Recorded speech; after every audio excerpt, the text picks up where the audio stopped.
کا جو current account ہے وہ سرپلس میں چلا گیا. یعنی ہمارے جتنے ملک میں ڈالرز آ رہے ہیں اور جتنے باہر جا رہے ہیں، اللہ کا کرم ہے زیادہ ڈالرز آ رہے ہیں. ہمارا روپیہ خود ہی، ہم پیسے نہیں لگا رہے اس کو، خود روپیہ اسٹرینگتھ گین کر رہا ہے. یہ بڑا امپورٹنٹ ٹائم ہے کہ اس وقت، اور یہ اس کے باوجود کہ اس ملک میں کرونا ہوا، ساری دنیا کی اکانومیز کرونا میں بری طرح متاثر ہوئی، اس کے باوجود اوپر والے کے کرم خاص طور پہ، اور میں کہوں گا کہ ہماری جو ٹیم تھی، ہمارا جو جس طرح ہم نے مانیٹر کیا اور جس طرح ہم نے ڈیٹا بیس گیدر کیا اور ہم نے ہر ایک چیز فالو کر کے ہم نے جیسے اپنے لوگوں کو بچایا ہے. میں خاص طور پہ اپنی ٹیم اسد عمر اور ہماری جو ٹیم تھی اپنی ڈاکٹر فیصل، میں ان کو خاص طور پہ خراج تحسین پیش کرتا ہوں. تو اس مشکل وقت سے بھی آپ دنیا میں دیکھیں اور جس طرح پاکستان نکلا ہے. اب دیکھیں آگے ہمارا چیلنج کیا ہے. ہمارا چیلنج یہ ہے کہ ہم اپنی جو ایکسپورٹس بڑھائیں، کیونکہ صرف گروتھ ایک ہی طرح ہوتی ہے، ایکسپورٹ لیڈ. اللہ کا شکر ہے کہ بیرون ملک پاکستانیوں نے ریکارڈ پیسہ پاکستان بھیجا ہے جو کہ ہمارے ملک میں آیا ہے ریمیٹنسز کے. اب ہم نے انویسٹمنٹ کے اوپر لگے ہوئے ہیں. اس وقت سب سے زیادہ کمپنیز رجسٹر ہوئی ہیں ایسی سی پی میں. اس کا مطلب کہ نئی انویسٹمنٹ پاکستان میں آنے والی ہے، لوگ تیار ہو گئے انویسٹ کرنے کے لیے. ہمارا صرف مسئلہ اسپیکر صاحب ایک ہے بجلی کا. یہ بڑا مسئلہ ہے. کانٹریکٹ مہنگے سائن کیے ہوئے، جو کانٹریکٹ سائن کیے ہوئے ہیں جس پہ وہ بجلی پروڈیوس ہو رہی ہے، بدقسمتی سے وہ اگر بجلی کی قیمت بڑھاتے ہیں تو لوگ آگے ہی اور مشکلوں میں پڑے ہوئے ہیں. بجلی کی وجہ سے سب چیزیں مہنگی ہو جاتی ہیں. نہیں بڑھاتے تو قرضے، وہ جو گردشی قرضے ہیں وہ بڑھتے جا رہے ہیں. ہمارا ایک یہ چیلنج ہے. اس کے اوپر صرف اپنی قوم کو بتانا چاہتا ہوں کہ باقاعدہ ہم ہر طریقہ سوچ رہے ہیں کہ ہم نے اس میں سے کیسے ہم نے اپنے لوگوں کے اوپر بوجھ کم کرنا ہے. ایک تو میں اپنی ٹیم کو یہ بھی کامیابی دیتا ہوں کہ بڑی دیر اور مشکلوں سے آئی پی پیز کے ساتھ ہم نے نئے کانٹریکٹ سائن کیا جس کے اندر بہت پاکستان کا پیسہ بھی بچے گا اور جو آگے جا کے قرضہ بڑھنا تھا وہ نہیں بڑھے گا. جو میرے اوپر سب سے زیادہ پریشر ہے اس وقت اسپیکر صاحب وہ ہے مہنگائی کا. مہنگائی میں نے آپ کو بتایا بھی دیا کہ مسئلہ ایک جب آپ کے روپیہ گرتا ہے تو جب چیزیں مہنگی ہو جاتی ہیں ایک وہ ہے. لیکن میں اپنی قوم کو صرف ایک چیز کہنا چاہتا ہوں کہ سب سے زیادہ اس وقت میری حکومت ایک ہی چیز پہ لگی ہوئی ہے کہ ہم کس طرح لوگوں کے اوپر مہنگائی کا بوجھ کم کریں. اس کے لیے ہم بڑی بڑی چیزیں آپ کے سامنے لے کے آئیں گے آنے والے دنوں میں، جس میں کوشش یہ ہے کہ ہم اپنے ملک میں جو سارا نچلا طبقہ ہے ان کو سبسڈائز کریں، اپنے احساس پروگرام کے ذریعے ان کو ڈائریکٹلی ہم فنڈ کریں. یہ انشاءاللہ آپ کے ساتھ آئے گا. ابھی میں نے ایکسپیریمنٹ ایک اور شروع کر دیا، وہ ایک ہفتے تک ابھی ٹرائل پہ ہے کہ ہم ایک پروگرام لے کے آ رہے ہیں کوئی بھوکا نہ سوئے. ہم نے خاص کچنز بنائے ہیں، ایریاز چوز کیے ہیں جدھر سب سے زیادہ بھوک ہے، تاکہ ہم کم از کم جب تک ہماری ملک اٹھتا ہے اوپر، ہم کم از کم ان تک کھانا پہنچائیں کہ ہمارے ملک میں کوئی بھوکا نہ سوئے. اور یہ پوری میں کیمپین شروع کرنے لگا ہوں. ہیلتھ کارڈ پنجاب کے اندر اور پختونخوا میں، پختونخوا کی گورنمنٹ کو تو میں خاص مبارک دیتا ہوں کہ انہوں نے سارے اپنے پختونخوا کے لوگوں نے خاندانوں کو کور کر لیا ہیلتھ انشورنس سے. یہ بڑے بڑے امیر ملکوں میں بھی ایسا نہیں ہوتا کہ ہر ایک خاندان کے پاس 10 لاکھ روپے کی انشورنس ہوگی، کسی بھی ہسپتال میں جا کے اپنا علاج کروا سکیں. میں خاص طور پہ محمود خان اور آپ کی کیبنٹ کو مبارک دیتا ہوں. پنجاب کیونکہ بہت بڑا ہے، انہوں نے بھی فیصلہ کر لیا ہے. عثمان بزدار آپ کی اور آپ کی ٹیم کو میں خاص مبارک دیتا ہوں کہ اس سال کے اینڈ تک وہ سارے پنجاب کے اندر ہیلتھ کارڈ پہنچا دیں گے. یہ ایک عام آدمی کے لیے سب سے بڑی، کم از کم جیسے جیسے ہم اپنے ملک کو اٹھا رہے ہیں تو کم از کم ہم لوگوں کی بنیادی ضروریات پوری کریں. اور جو کسان ہیں جی، کسانوں کے لیے ایک بڑا زبردست پروگرام لے کے آ رہے ہیں. اس کے اوپر بھی ہم نے بڑا برین سٹارمنگ کی ہے کہ کیسے ہم کسان کی مدد کر سکتے ہیں. پرابلم تو ہمارے پاس یہ ہے نا کہ جتنا ہم پیسہ اکٹھا کرتے ہیں آدھا پیسہ قرضوں کی قسطوں پہ چلا جاتا ہے, تو پیسہ کم بچتا ہے.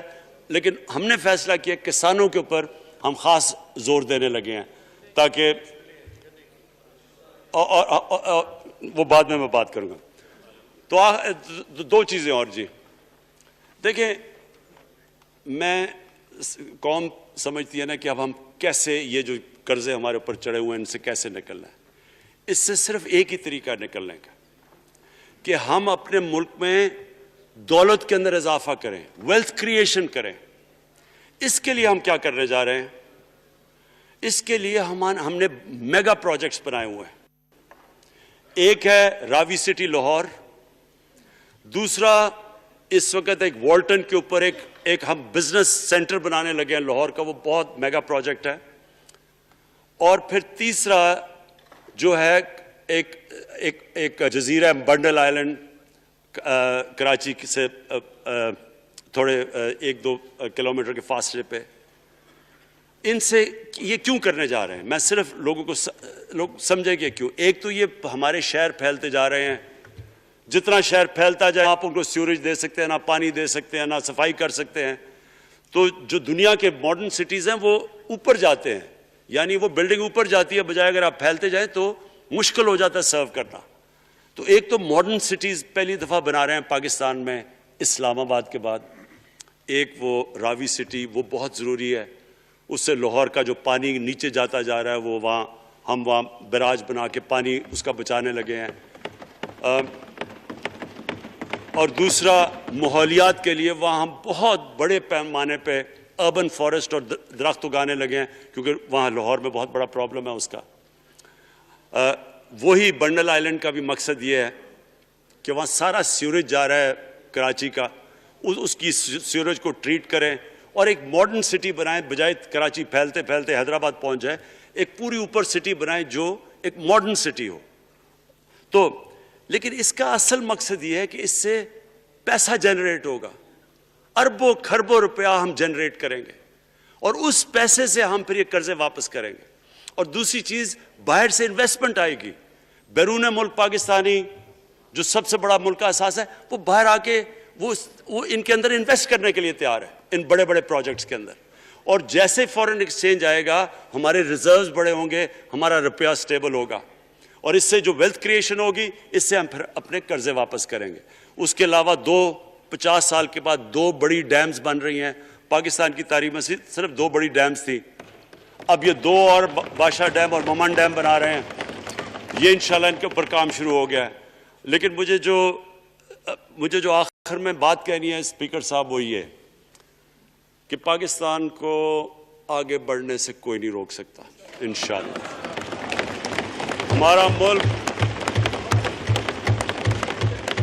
ہمارے ملک میں, کیونکہ میں شاید ہی لوگ اتنا اپنے ملک کو انہوں نے اس طرح دیکھا ہے جیسے میں نے سارا ملک پھیرا ہوا ہوں. اللہ نے ہر قسم کی نعمت دی ہے. اس ملک میں جو پوٹینشل ہے شاید ہی کسی ملک میں ہے. اس کا جو لوکیشن ہے جیو اسٹریٹجک, وہ بھی شاید ہی کسی ملک کے پاس ہے. 12 موسم اللہ نے دیے ہوئے ہیں, یہاں اوپر سے لے کے نیچے تک کچھ بھی اگا سکتے ہیں. زرخیز زمین ہے جس کو ہم صحیح طرح استعمال نہیں کر پا رہے کیونکہ ہماری ساری پروڈکٹیوٹی بڑی کم ہے, ٹیکنیکس بڑی پرانی ہے. چائنا کے ساتھ مل کے اس طرف بھی ہم جا رہے ہیں کہ اپنی پروڈکٹیوٹی بڑھانے کے لیے. اس ملک کے اندر سب سے بڑی چیز ایک نوجوان آبادی ہے, اور آگے جو جسے کہتے ہیں کہ اگلی جو ریولوشن, 4th انڈسٹریل ریولوشن کے بعد یہ جو ٹیکنالوجی کی ریولوشن آ رہی ہے, اس میں ہمارے پاس ایک ینگ آبادی ہے, اور اس کے اوپر اب ہم پورا زور لگائیں گے.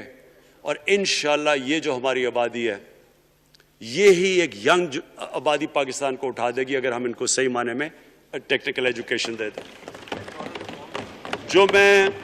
جو میں الیکشن کمیشن, کیونکہ بڑے ناراض ہو گئے تھے کہ میں نے کہا وہ الیکشن کے اوپر میرے کامنٹس تھے, میں ان کو یہ کہہ دوں کہ ہم نے یہ فیصلہ کیا ہے الیکٹرل ریفارمز کا.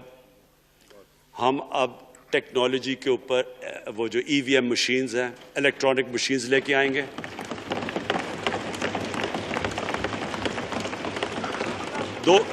دو چیزیں کر رہے ہیں. ایک اوورسیز پاکستانیز کے لیے آپ پورے لگے ہوئے ہیں کہ اوورسیز پاکستانیز بھی ووٹ ڈال سکیں, اور دوسری چیز الیکٹرانک مشینز لے کے آ رہے ہیں. اور کیونکہ یہ الیکٹرانک مشینز کے بغیر ہمیں الیکشنز نہیں کرنے چاہیے, نہیں تو جو ہارتا ہے وہ کہتا ہے جی دھاندلی ہو گئی. ہم نے اس طرح کا سسٹم لے کے آ رہے ہیں کہ امریکہ کے اندر جب ڈونلڈ ٹرمپ نے کہا کہ الیکشن میں دھاندلی ہوئی ہے, سارے انہوں نے جب الیکشن کھولا تو ایک بھی وہ نہیں ثابت کر سکے دھاندلی ہوئی, کیونکہ الیکٹرانک مشینز تھی, ان کے پاس وہ سسٹم تھا. انشاءاللہ وہ سسٹم لے کے آ رہے ہیں تاکہ ہمیشہ کے لیے آگے سے یہ چیز ختم ہو جائے کہ جو ہارا تھا وہ ہار مانے گا, جو جیتے گا وہ جیت.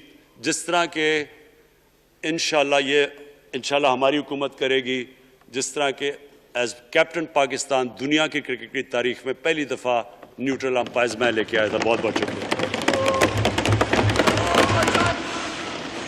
Order.